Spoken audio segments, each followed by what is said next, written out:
Okay, so for it looks like task 2, looking at creating a memo to look at teachers who have had like 20 years of experience and are resistant to technology but have great knowledge and are excellent teachers.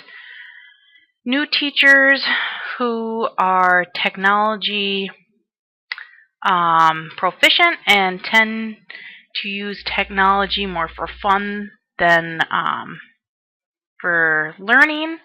And 3, looking at substitute teachers. So I already started looking based on just the past research that was done this week regarding technology and why some teachers choose to and why some teachers don't, and kind of just started doing a outline for the memo and really looking at integrating technology to engage today's learners and just really talking about current students. Really, when you think about it, have never lived in a world without smartphones, iPods, applications you can download in seconds, and other type of current technology. They are able to access information about current topics in seconds by just doing a Google search. Today's students are not afraid. Let's undo that part. Are not afraid of, experimenting with technology, new updates, because they've grown up with it. So they're used to that continuous change. So our challenge as teachers are to make sure that we are able to understand and use the technology at hand while maintaining our core goals and objectives. So just because you know how to use the technology, you may not know how to apply it to the current topic at hand and relate it back to your core goals and objectives and outcomes.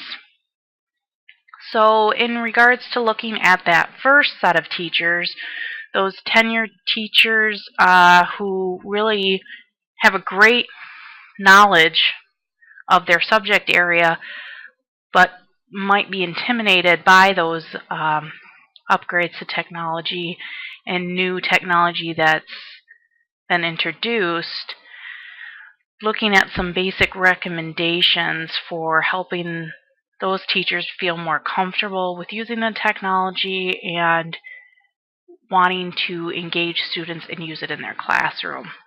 When thinking about that type of student or that type of teacher, the first thing I really think about is making sure there is appropriate professional training and development.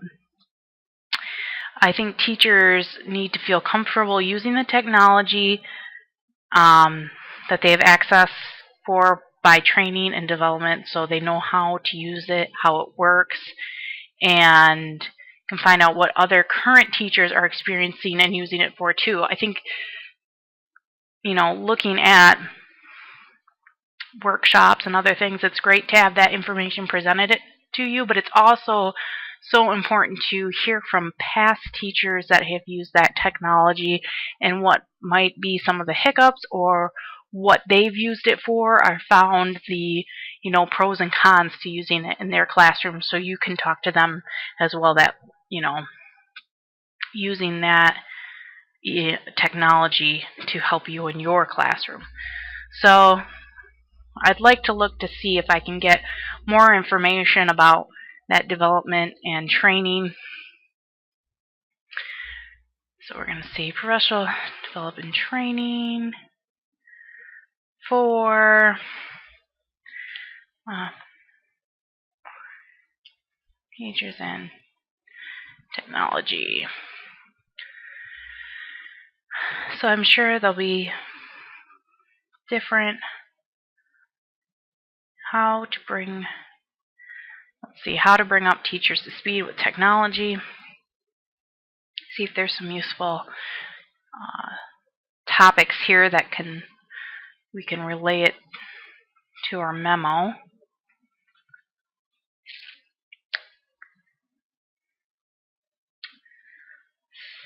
Embrace the technology. Good teaching model for teachers.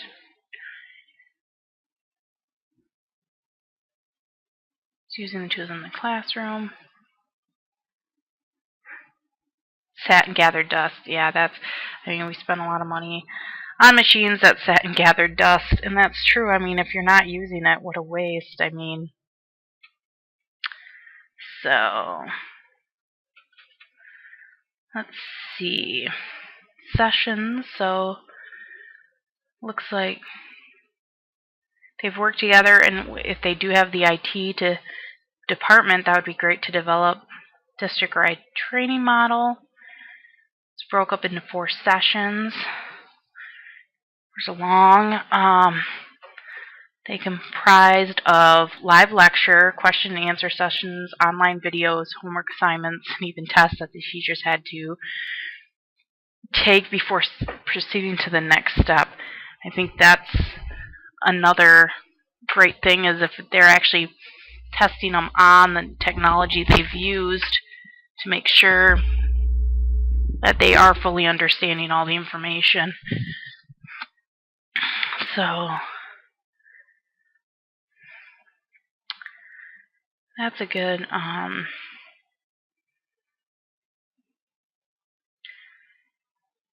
so that looks like even incentives during the training. Training was if the teacher didn't attend, they didn't get their MOBIs. Well, yeah, I guess if you're not going to attend, so you can definitely make technology the incentive to actually go in and do it, although I could see some teachers really just saying they don't really care to use that technology. Let's see, looking more for wanting to get some steps. Or if there's great, let's see if I can do a webinar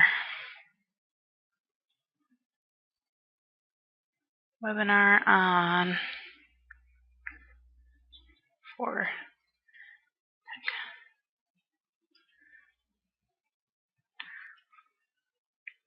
technology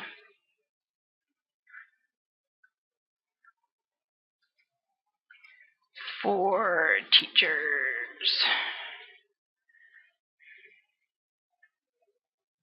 Let's see what we got.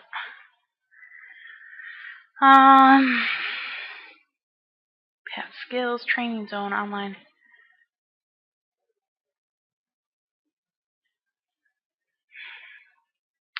Blended learning in the classroom. Webinars, educational week. We'll discuss instructional ideas, help teachers format. Let's see, what is this one?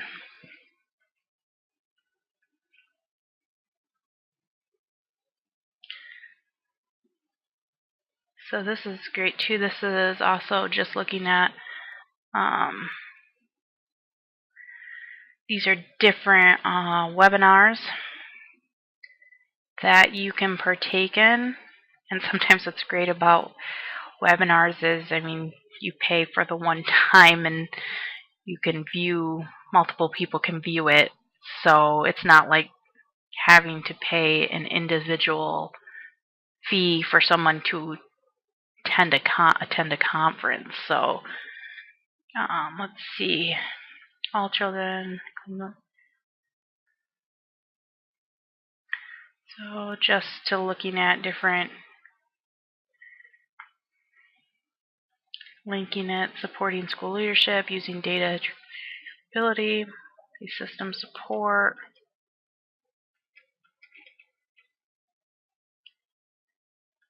instructions,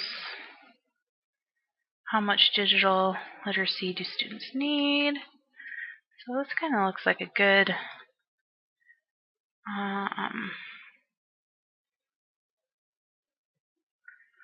link to have. So professional I'm just going to insert this as well.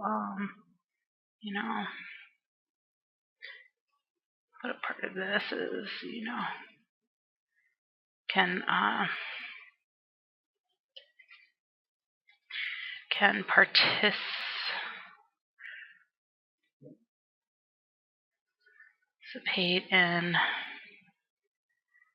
participate in webinars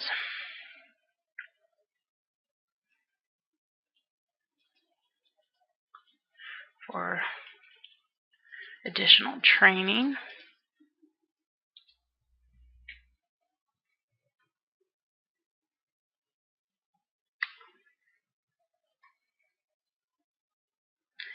I don't mind mess with that later. Alright, so for additional training, webinars, and let's see if we can see more of these. So they looks like they just have a ton of different, even have blogs, important data,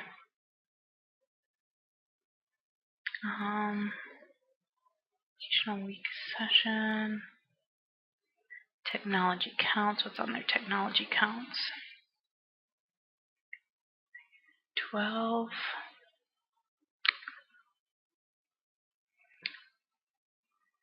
So this is going to give different, looks like prior years, different reports that they've looked at. I mean, as much information is out there, I mean, you really just have to involve teachers enough in training and get them involved in using the technology to make them feel comfortable. I mean, I've looked at in my other sites as well. One of the big things too is just the frustration and embarrassment that teachers really have when using it.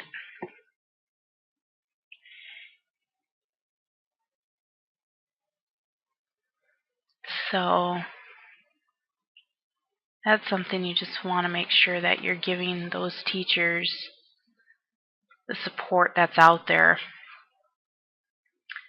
which is my next point that I was looking at as well, is just making sure that teachers have access to either IT help or other sources of technology help that will encourage and make teachers feel more comfortable about trying new technology.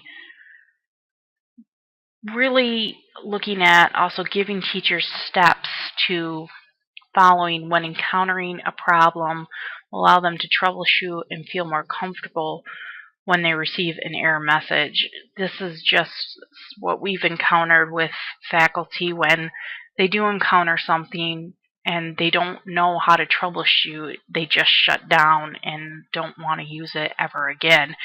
They've said if they've always been given steps to use, then they can build on that and feel more comfortable with navigating around the technology to try and answer and solve what the error they were seeing on their screen or with whatever technology they were using.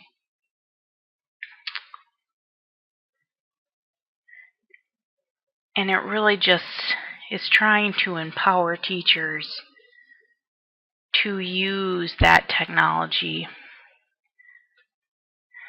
So if we even say empowering to use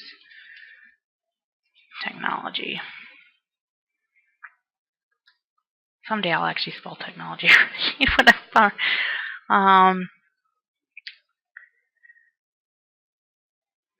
So let's see what even Microsoft has on it.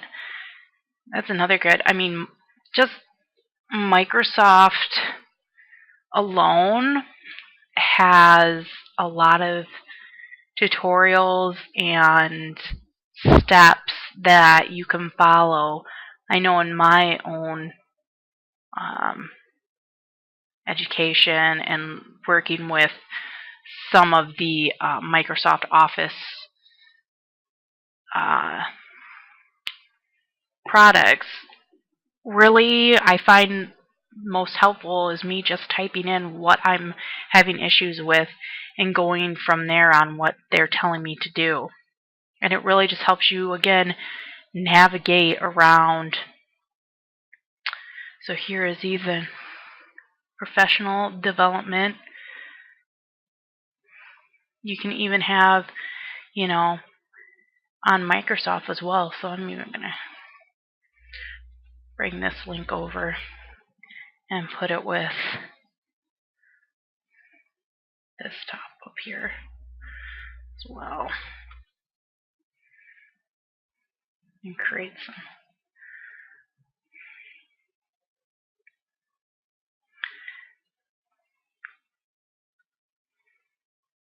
links to that. Make sure to copy correctly. Okay. Really just looking at all the different. So here we go. Here's training and events. This can just be, professional development here. Let's see what they have in their professional development. Educator workshops. This is just wonderful as well. I think I'm going to use that one.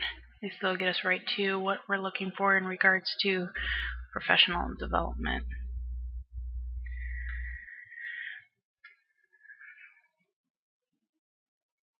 Let's see what else we have. So we have a whole bunch of already pre-recorded webcasts. They have, teaching with technology, online course, deeper understanding of how to integrate technology to enhance. If these are all just webinars you have to sign into. Let's see if I can just click in. Yeah, here we go. And they're just all these courses, and they'll tell you how long they even run. So just giving you your own information to go at your own pace as well, which is just great. And as with students being able to have access at their fingertips, so do teachers now to try it out there. But I think one of the main hurdles of just overcoming is getting them feeling like this is something that teachers feel comfortable with using and want to actually participate in. Let's see if we have with our Microsoft.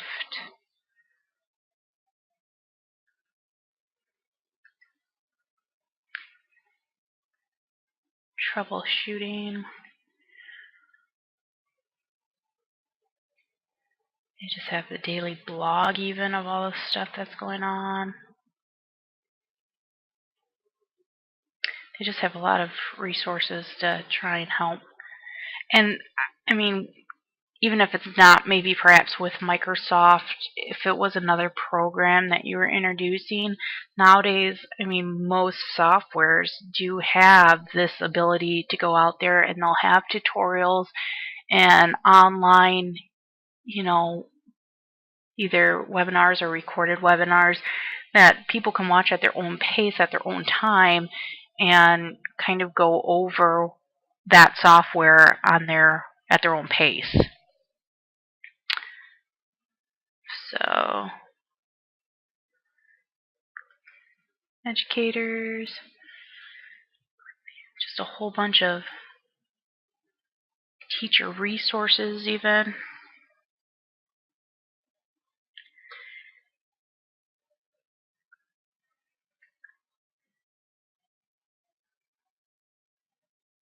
Common Core Lesson Planner,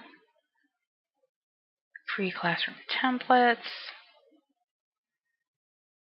Skype in the classroom, Bing in the classroom. I mean, it's just has a lot of information that you can use. One of these, I think, too, I was going to say, when I look down here, they have monthly webinars, online videos, a network. You can even get local teacher workshops.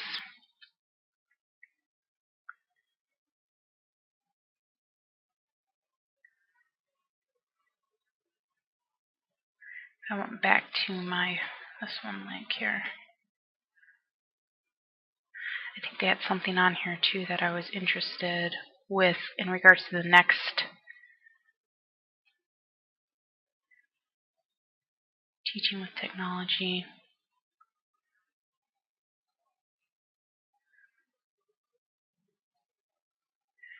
No,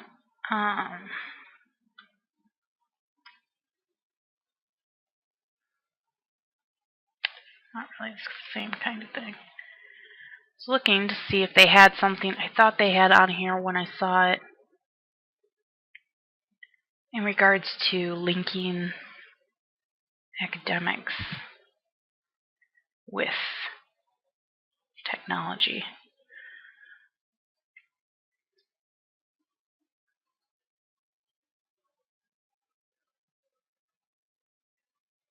K through 12, 21st century. So, yeah, so that's a great site that just, I mean, if you're looking at how to help you with Microsoft Office or other things, just there it is to get you more information and even look at what other teachers are using as well.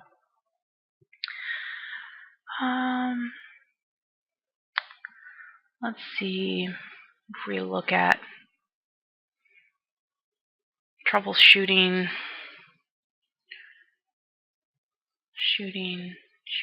troubleshooting steps. Steps for educators using technology.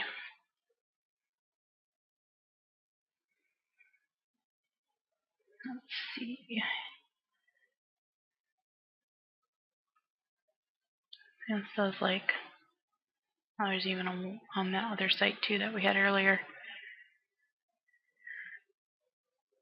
Let's see, implementing technology education problem solving steps.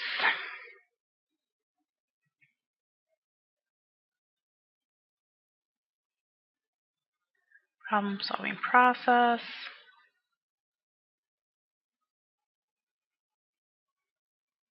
Design. I don't know if that's really more or less just talking about implementing problem solving activities.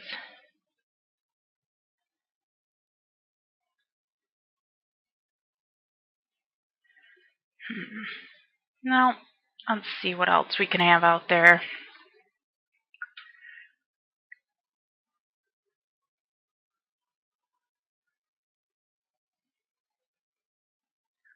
Technology. Let's see if this one comes back. This is one of those sites we looked at earlier too.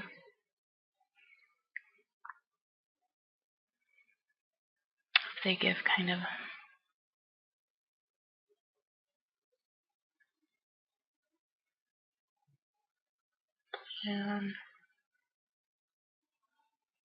research.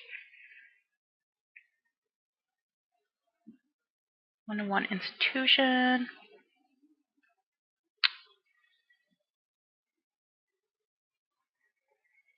Learning.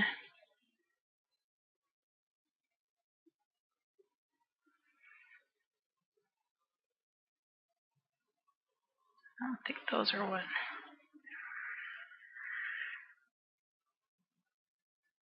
Critical issues, providing professional development.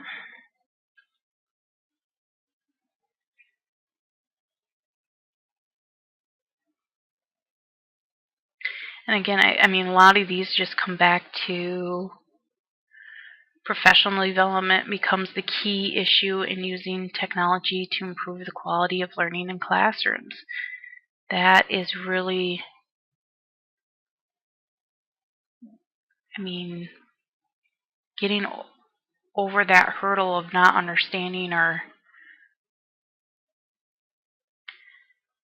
what the software is asking you to do or what you can use it for. So, source included 5 tentative outline in the policy position. The standard staff.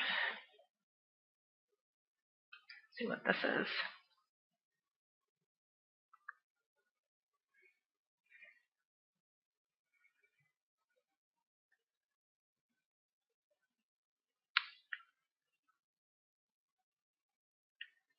Standard.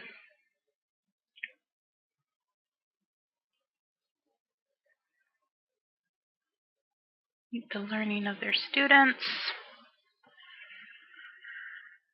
Learning committee, resource data, design, implementation, outcome standards,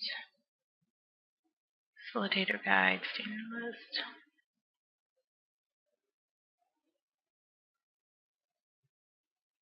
What's this one? Learning design.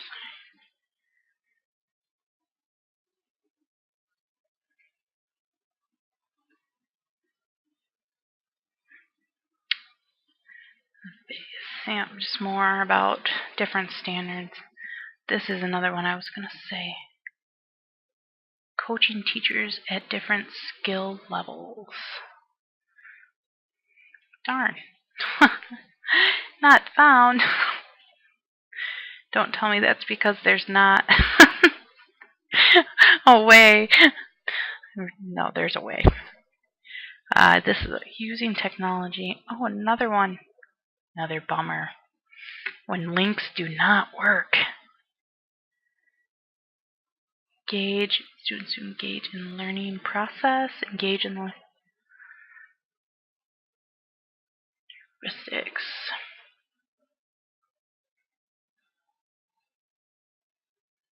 Collaboration.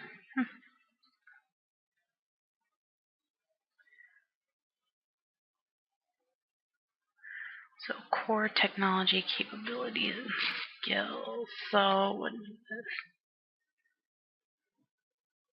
So this is good. Software for information.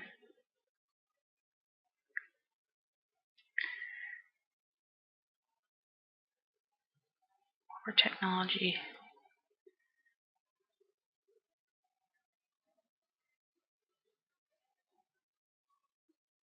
Another again.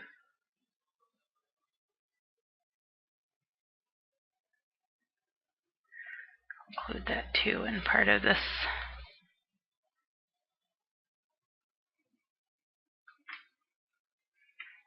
Even with the development, this should be part of some of the skills that they can have.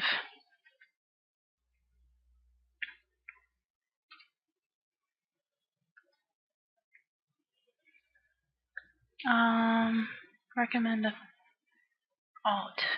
What is this? Oh, again, not found.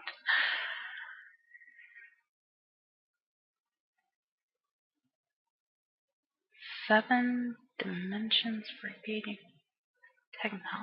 Oh, bummer. Another one not there. Well, we'll just go off another search.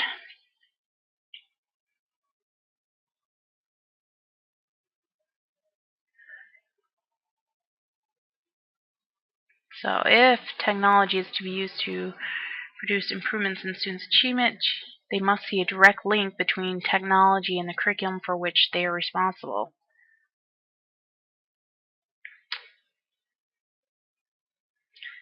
Yes. So that is also for my next set of teachers, for those new teachers. And looking at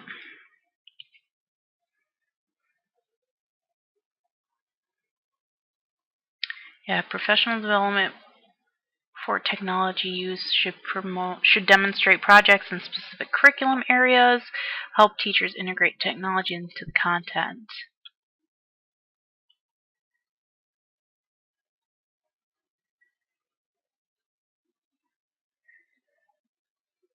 Yeah.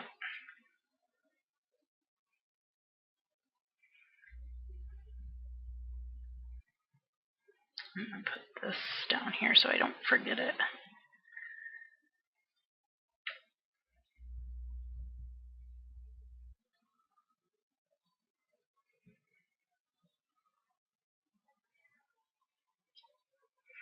Yeah.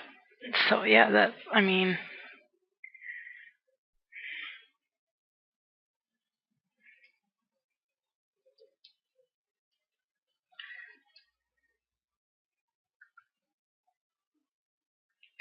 yeah, I mean that's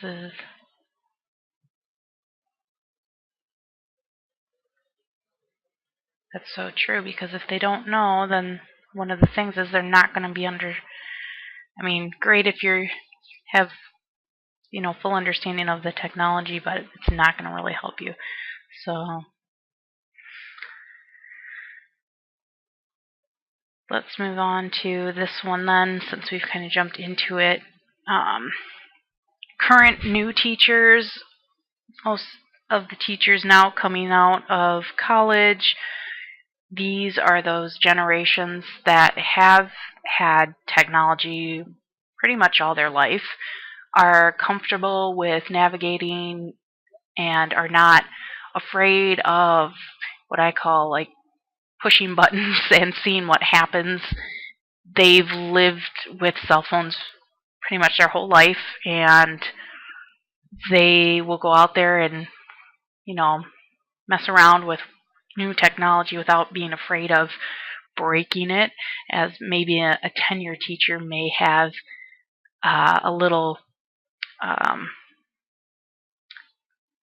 not as open to trying because they're afraid that something could go wrong. However, newer teachers don't have a vast knowledge of the subject matter that they're in and may not be able to know how to appropriately tie those course goals and objectives to the technology that they're using. So, one of the things, again, I go back to those training and work sessions. We need to give teachers the ability to explore the new software and technology and evaluate if the technology supports the information they are trying to present to the students. Great if they've had this ability to purchase a new product or a new system, but does it really support your main goal, which is promoting education for the student, or promoting, such as with our college and start, is it promoting your course goal and objective? Is it something that actually you would use to help you engage those students, get more knowledge from them? And again, like I said, just make sure the technology supports the learning and does not distract or take away from the lesson. They have to make sure that the main goal is that they are supporting the learning and it is getting their message across. I think a great idea would be to pair new and current pair new with current teachers as mentors, which we do as well at Northwood, so they can learn from each other and experience and give support to one another. With our new incoming faculty, we will have a mentor that they're paired up with so that they can understand the subject matter and the curriculum that they're going to be teaching, and also that they can help navigate around, if they're online, the course shells, because it is different. So that's a great way, and as stated with that link I had, if technology is used to produce improvement in students' achievement, teachers must see a direct link between technology and curriculum for which they were responsible. So we can look at even the training sessions again, and that could go back to like the Microsoft Office, those videos as well. They give a ton of information as well on how to utilize it in the classroom.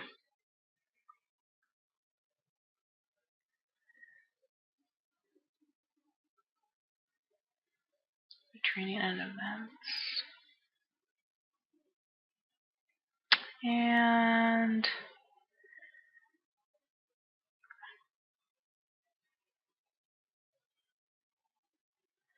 how-to tutorials, education competency,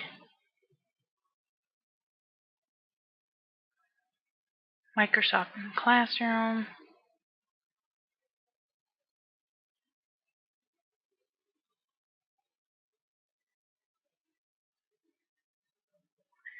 Let's see. Let's see if I go to Education Home.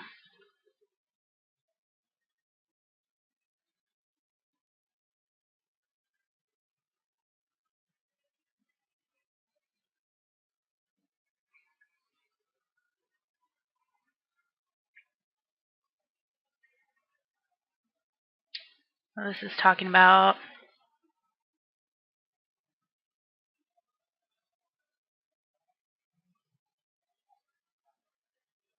Android from there.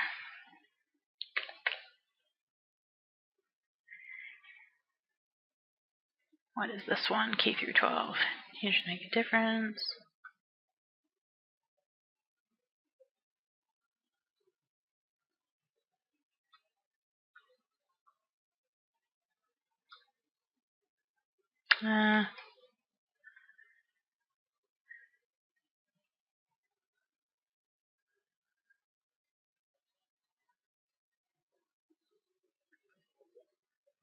What IT technology for skills for students? Because it might not just be for students. It might be an actual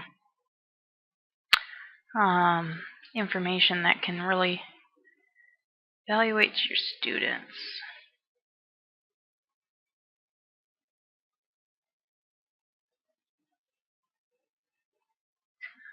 Bridge the skills gaps.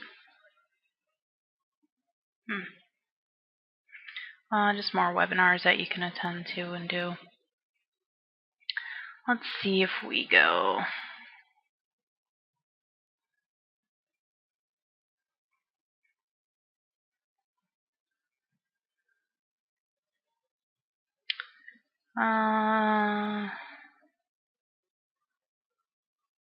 See if I just do this as a search and see what we come up with.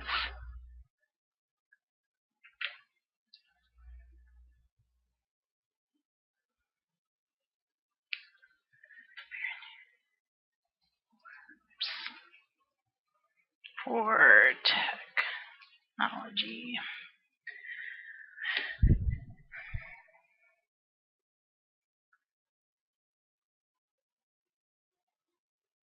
Let's see, the students' journal education, teacher education.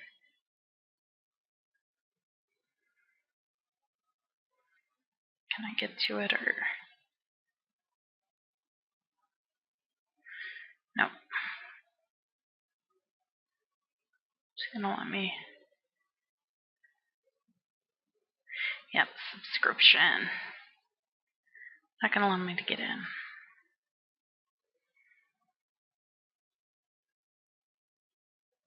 Let's see. Using a mentoring model to facilitate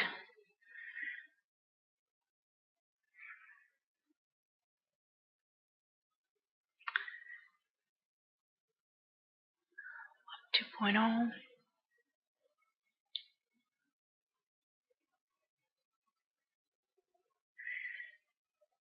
See, do they have any other results from this study determined how a student can enhance and facilitate faculty members with the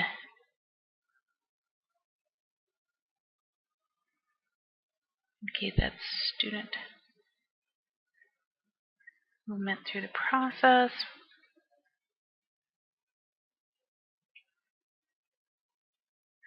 So it sounds like this is also one where they've even paired students with faculty.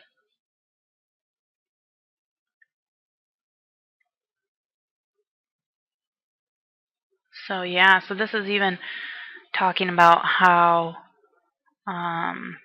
pairing up not just teachers with teachers, but students with teachers, and having them go as well, which is, I've stated before in my past recordings too, that it is okay to ask a student for help.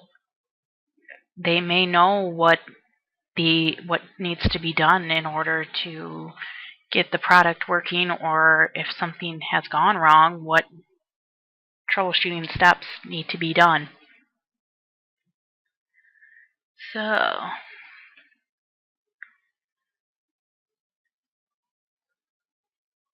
education.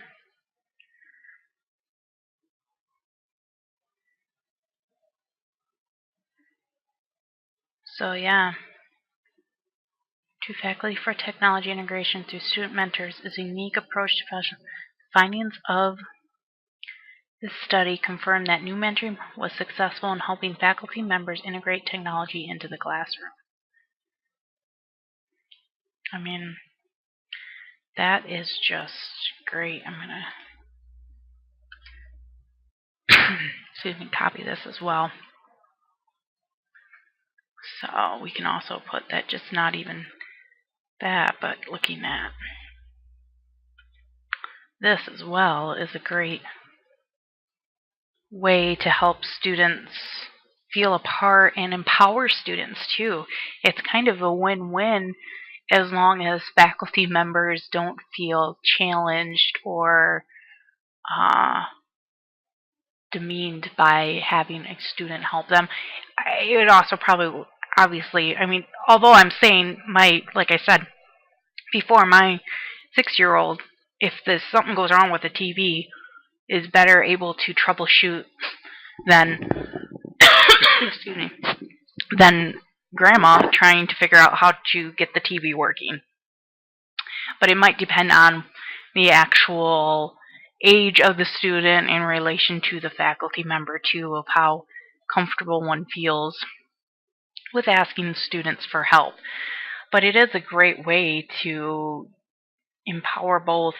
You're allowing a student to partake and be an active engager in their learning process, and you're getting, faculty to better understand how their students view technology and how they can then incorporate that into their classroom.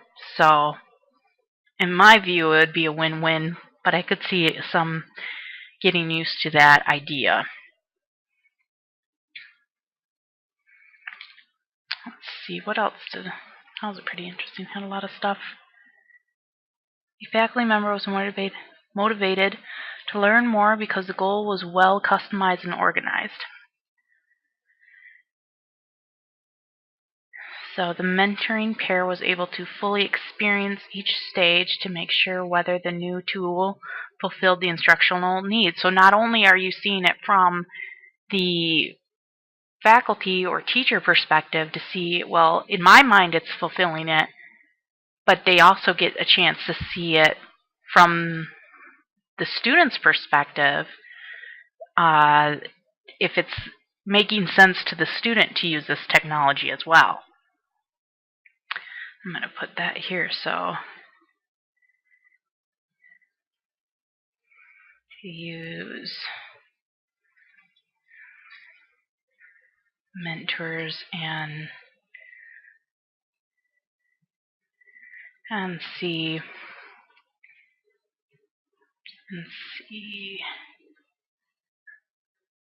if the is meeting the students' standard as well.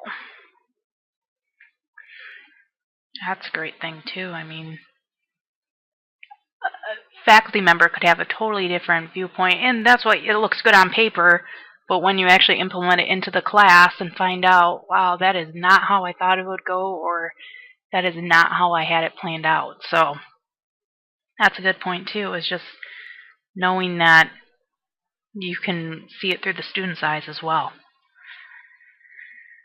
Let's see, the other one we were looking at was what would be put in place for substitute teachers. I think really the main idea to help support substitute teachers when having technology in place is to really just support teachers who are not permanent in the school. They need clear directions regarding the technology, and troubleshooting steps need to be in place.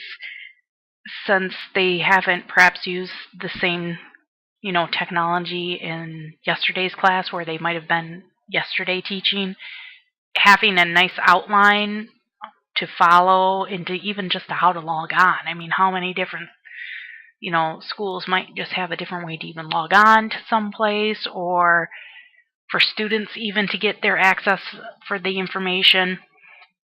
And I think a great point would be to have a current teacher be paired up with the temporary teacher for guidance and support as well. You can always have that high functioning teacher with technology in your district or your class, your group, your school. Know that this is the person we want to pair up when we have that substitute teacher coming in, because they know the information that they'll need, and they can troubleshoot to help that teacher be successful for that day. Because nothing worse than knowing as a substitute teacher that you have no idea how to use this. It's going to be complete chaos, because the students are going to pick up on it quick, and the whole day has just been blown because they know you're not prepared, and their confidence slowly goes. Technology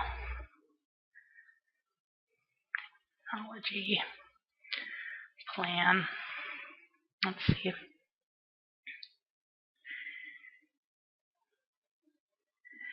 Technology integration.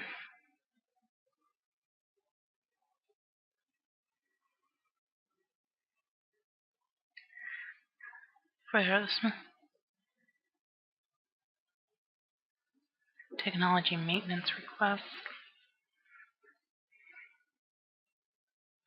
Let's see, these might all be just different substitute teaching opportunities.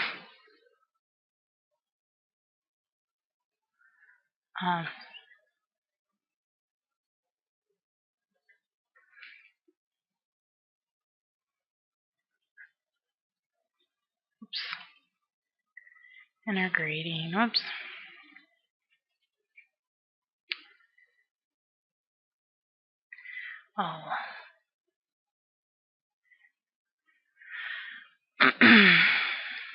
Integrating technology.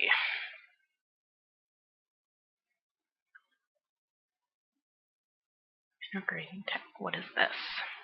Educational world. And am I going to have it? Maybe not. Let me see if I just cancel out. Integrating technology in the classroom.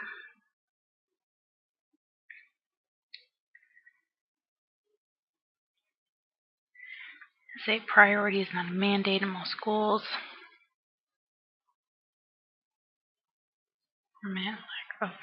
And again, it's going back to, for many teachers, lack of personal experience with technology. That's the challenges they're facing. And to incorporate technology-based activities, they got to find time to learn how to use the tools.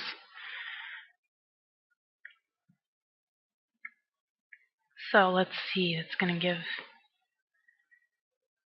for different accessing, just different ways to use it.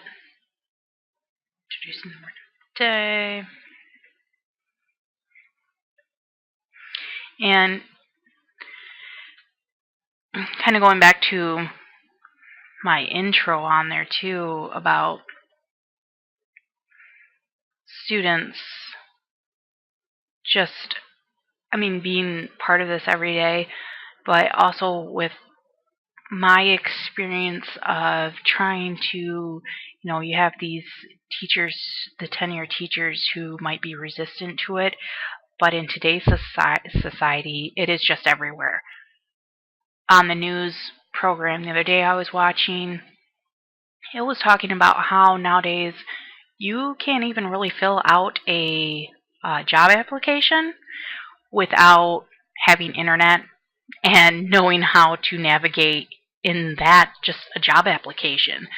Rarely does any company have a paper app. They want everything digitalized and sent through email. And if you don't know how to do that, you are not going to get the job. They don't want to sit there and read a handwritten form.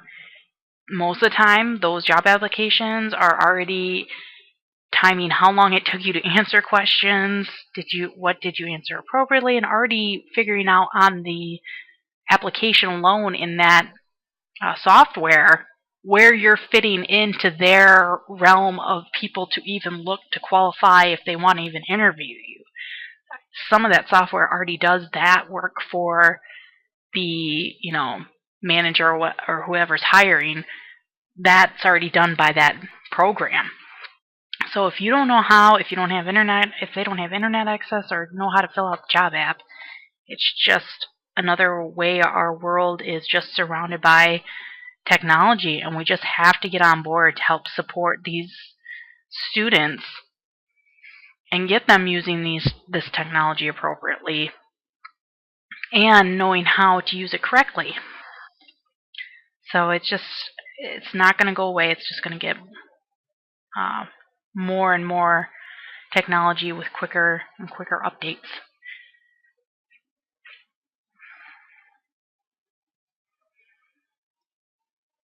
Yeah, even this, making the news a learning tool. I think it's going to say anything too much about substituting teachers.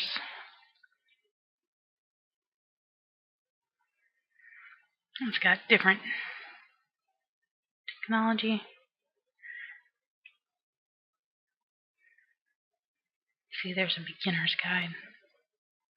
Guide to easy integration into teaching.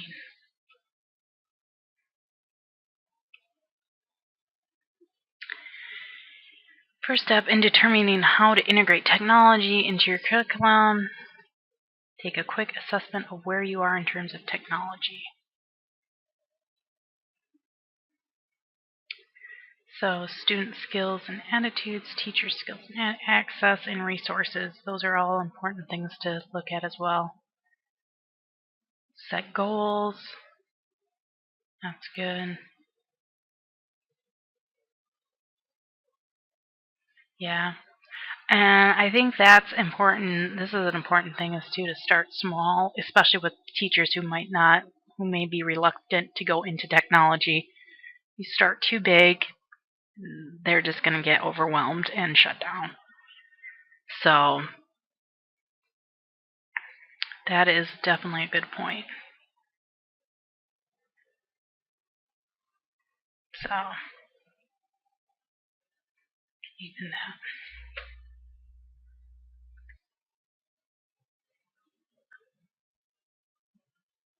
I'm going to put that up with current teachers as well.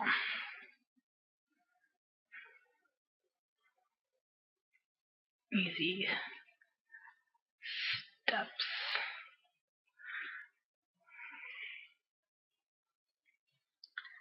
for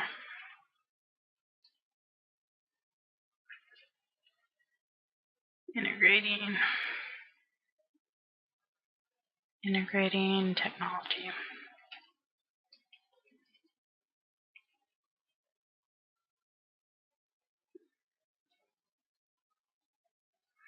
Great. So I think that's good too. it gives some just basic, easy steps. And I definitely like the idea of it being small. Start small, and then as you feel comfortable and feel like you've managed that, you can always extend and gravitate more. Uh, and it's all, I mean, not to say that teachers don't need an incentive, but they, it may, I mean, a main incentive should be that these students have to get this, have to know how to use the technology, have to know how to go out there and navigate and feel comfortable doing this and doing it in an appropriate way that is giving them basically kind of the most bang for their buck. I mean, you can't be thinking that you're sending these kids out into the world without the proper tools and knowledge on how to be successful in today's society. Technology is everywhere. They are, not going to be able to survive if they don't have this knowledge with them. It's just going to be a struggle for them. And even if it is just giving them, okay, so if you are in a district that might not have a lot of money, or you know that they're going home to a place that may not have, giving them the tools needed to say, okay, your local libraries have this, this other, center may have, a community center or another local place they can go to say these are places that they provide computers for you, and you can go out and use these sources for free, or if there's a place that helps them get computers to use. But that's also part of it too. If if your district is not having the money to support them, I'm lucky enough that our district does, so that wouldn't be an issue from where my standpoint is. But for those districts that are, that's another resource to give students as well. Where do you go to get this technology? So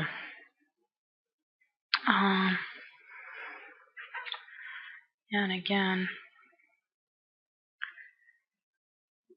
and this, I guess, too, looking now, I mean, even for a substitute teacher, not just a current teacher, but if there is a student in the class that can be, given that role as well as somebody who is responsible and can be a team leader and can help that teacher out too. You can definitely even have that student be the one who knows that when the current teacher is out,